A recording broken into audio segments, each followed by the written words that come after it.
Lain padang, lain belalang. Lain orang, lain pula hobi dan kegemarannya. Tidak kira apa jua minat di antara seorang dengan individu yang lain, hakikatnya memang berbeza. Pokok pangkalnya hobi yang disemai itu boleh mendatangkan manfaatnya jika masa yang diperuntukkan diberikan tumpuan sepenuhnya.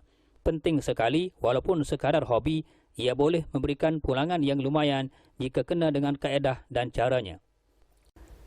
Begitu halnya hobi dan minat yang begitu mendalam terhadap keunikan pohon bonsai sebagaimana yang diusahakan oleh Muhammad Buhori Cik Mahtar atau lebih dikenali sebagai Yi ketika ditemui wartawan secara TV di kediamannya di Kampung Pintu Geng dekat sini amat cukup bermakna. Katanya pada mula awalnya minat beliau adalah menanam pohon bunga, tetapi pada suatu hari beliau cuba melihat dengan lebih dekat pohon bonsai ini amat cantik, ada seni dan keunikannya yang tersendiri. Sejak detik itulah beliau mula tertarik untuk dijadikannya sebagai hobi utama dan dalam masa yang sama beliau mula belajar mengenali bonsai secara lebih dekat. Menurutnya dalam masa mempelajari pohon bonsai walaupun terpaksa berhadapan dengan kesibukan urusan perniagaannya, beliau tidak lupa meluangkan masa untuk datang ke tempat-tempat pertandingan pohon unik itu. Minatnya terhadap bonsai tidak selesai setakat itu sahaja apabila beliau cuba membantu pemilik bonsai bangsa asing yang pada anggapannya memerlukan pertolongan, lantas berbuat demikian sebagai alasan untuk meringankan beban itu. Tindakannya itu memang tidak disenangi oleh pemilik bonsai berkenaan, lantas beliau disergah seraya melarangnya menyentuh pohon bonsai yang hidup subur dalam beberapa pasu yang telah diangkatnya sebagai peringatan bahawa individu yang bukan dalam bidangnya dilarang untuk berbuat demikian. Katanya sejak disergah pemilik bonsai itulah beliau anggap sebagai suatu cabaran dan ketika itu memang beliau bertekad akan menjadi sifu bonsai. Beliau berharap suatu masa nanti individu yang menyergah beliau akan menghormati kemahiran beliau di bidang ini.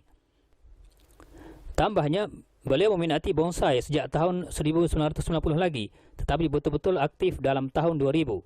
Menurutnya, untuk menyiapkan kerja-kerja bersabit dengan pohon berkenaan memakan masa yang agak lama di antara 5 hingga 6 tahun. Namun, kebiasaannya pohon bonsai betul-betul matang apabila mencapai tempoh usia 6 tahun. Beliau yang pada awalnya memang mahir dengan teknik menanam pohon bunga beranggapan kaedah yang sama boleh digunakan juga terhadap pohon bonsai. Kaedah semaian pohon bonsai yang dilakukannya bukan dilakukan terhadap pohon hidup, tetapi sebatang kayu bonsai yang boleh direka bentuk mengikut kehendak sendiri berdasarkan kepada seninya yang unik. Kadang-kadang beliau membelinya secara siap dan apabila dipulang, beliau akan merubah bentuknya dan kadang-kadang mengambil kerangka pohon itu sahaja, kemudian direka bentuk semula supaya kelihatannya semakin menarik. Menurut Muhammad Buhori, semenjak sering berjinak-jinak dengan pohon bonsai, beliau telah dapat mempelbagaikan teknik kreatif, kaedah dan dianggap mahir dalam merealisasikan hasrat dan hobinya yang pernah didakwa oleh pihak-pihak tertentu bahawa beliau tidak akan mencapai cita-citanya itu. Bertolak dari situlah, dalam tahun 2000, buat pertama kalinya beliau memasuki pertandingan bonsai peringkat kebangsaan di Pulau Pinang sebagai menguji sejauh mana tahap kemahirannya di bidang berkenaan dan dalam pertandingan itu beliau mendapat tempat kedua. Dalam tahun yang sama juga beliau memasuki pertandingan kedua di Kedah di mana beliau juga mendapat tempat kedua. Katanya setakat beliau menyertai pertandingan rasanya tidak pernah kecundang, paling tidak mendapat tempat ketiga. Namun beliau pernah mendapat hadiah sagu hati bagi pertandingan bonsai peringkat negeri Kelantan. Semenjak memenangi pelbagai pertandingan peringkat kebangsaan dan negeri yang dianjurkan oleh pelbagai pihak di mana beliau tidak pernah tewas kepada mana-mana peserta yang dianggap handal di bidang berkenaan, namanya semakin tersohor, malah dikenali bukan sahaja di peringkat tempatan tetapi juga di luar Kelantan, khususnya ketika beliau memasuki pertandingan peringkat Asia Pasifik pada 23 Mei 2008 di Kuala Lumpur. Sehingga kini ramai yang menganggapnya sebagai pakar bonsai, malah ada juga yang memanggilnya sifu bonsai kerana kemahirannya yang tiada tolok bandingnya berbanding pakar bonsai lain. Tambah Muhammad Buhori, pengalaman beliau memasuki mana-mana pertandingan peringkat kebangsaan dan Asia Pasifik dulu. Cara pemarkahan pihak pengadil sudah berubah sesuai dengan peredaran masa.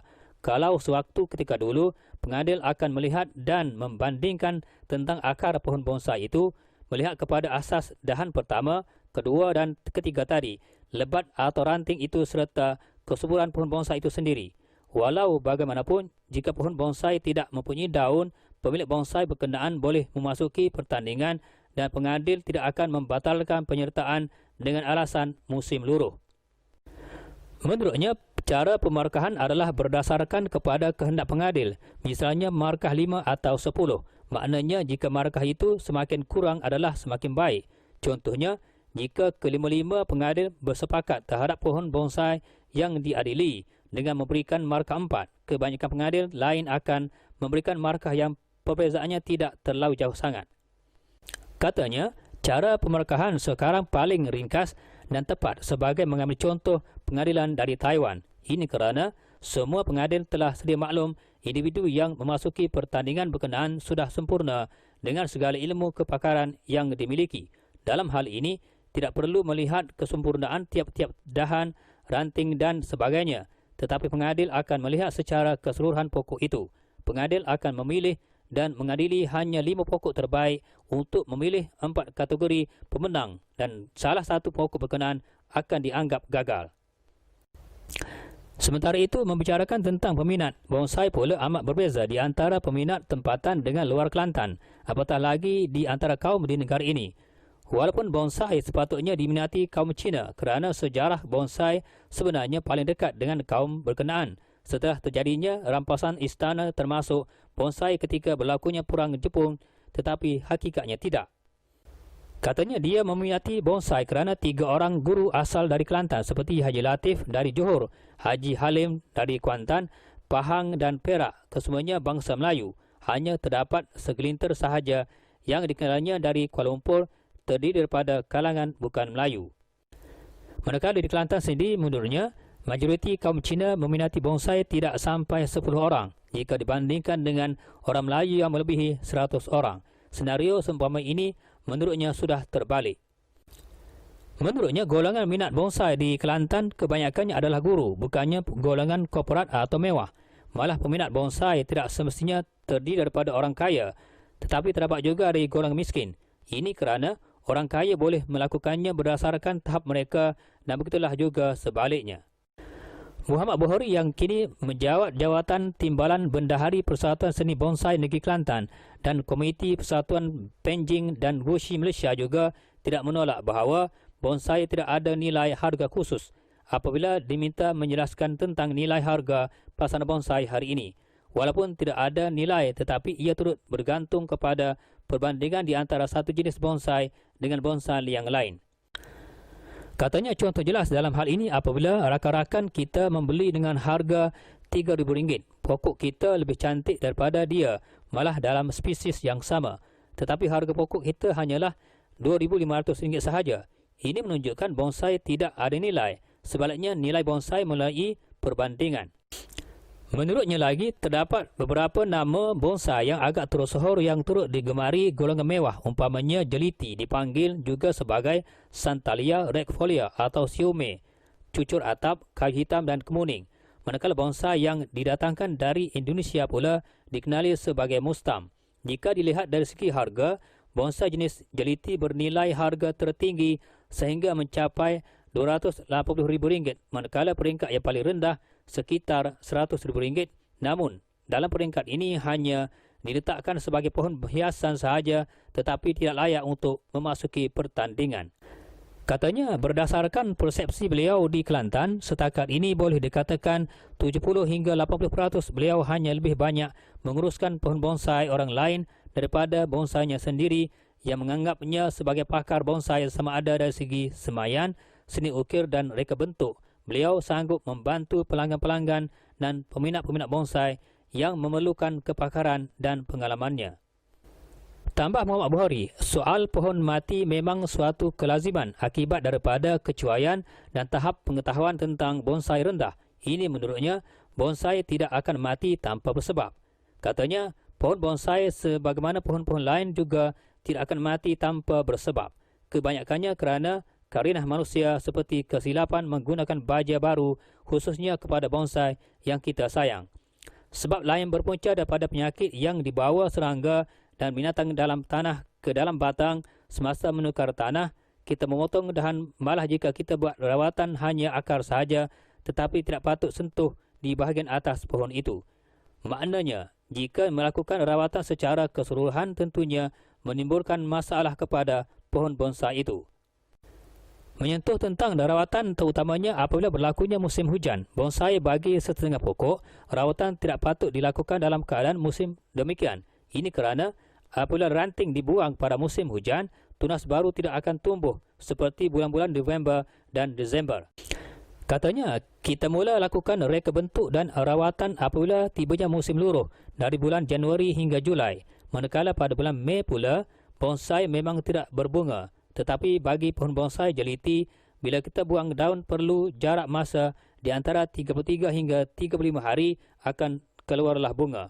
Selepas daun menjadi tua dalam tempoh 3 bulan, apabila tiba masa 33 hingga 35 hari, pohon-pohon jenis ini masih lagi keluar bunga. Misalnya Santalea bunganya berwarna putih, tetapi ada bonsai jenis lain bunganya berwarna kuning dan pink. Sambungnya, setengah spesies bonsai dengan cara memotong ranting pun masih hidup. Kadang-kadang boleh juga dilakukan secara tut dan setengah spesies boleh ditanam menggunakan biji benih. Katanya, pada peringkat permulaan supaya pohon bonsai baru ditanam dalam keadaan selamat, hendaklah ditanam dalam pasir. Ini bukan bermakna pasir kasar tetapi pasir halus yang telah diayak, sebab debu-debu pasir itu dikira virus atau pembunuh kepada pokok.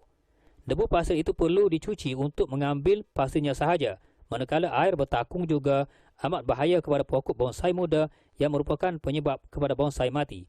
Ini kerana air bertakung menjadikan akar bonsai menjadi masam. Menurutnya lagi, dari segi penggunaan baja, sememangnya bonsai perlukan baja untuk hidup sebab itu adalah makanan tumbuh-tumbuhan. Ini kerana kebanyakan bonsai hidup dalam pasu umpama benda bertapis. Maksudnya, menanam dengan kaedah menggunakan pasir dan tanah perlu ditapis, iaitu dengan cara menyiramnya setiap hari untuk mengelakkan masalah virus dan jangkitan parasit tanah. Katanya, dalam sebulan atau 2 bulan selepas menanam, memang kita tidak perlukan baja kerana kandungan bahan makanan dalam tanah pada tempoh itu masih mencukupi untuk pokok. Tetapi apabila berlakunya perubahan pada pohon, terutamanya apabila daun menjadi kuning, ketika itulah kita perlu membajanya kerana tanah telah kekurangan khasiatnya. Justru menurutnya, ilmu tentang bonsai agak luas apabila peminat-peminat bonsai dapat duduk bersama berbincang bagaimana untuk memajukan industri berkenaan. Ini kerana kemahiran sepatutnya dikongsi bersama. Bahkan menurutnya, jika semua pihak mencari kata sepakat sekalipun dengan individu yang bukan arif tentangnya, lebih baik daripada melakukannya seorang diri yang tentunya sesuatu yang bermanfaat itu tidak akan berkembang. Apabila semua pihak dapat menunjukkan komitmen yang sama, pokok yang tidak cantik sekalipun boleh jadi pokok terbaik apabila berbincang beramai-ramai kerana dari situlah wujudnya pengetahuan yang sama-sama boleh dikongsi sebagai pemangkin minat di bidang itu.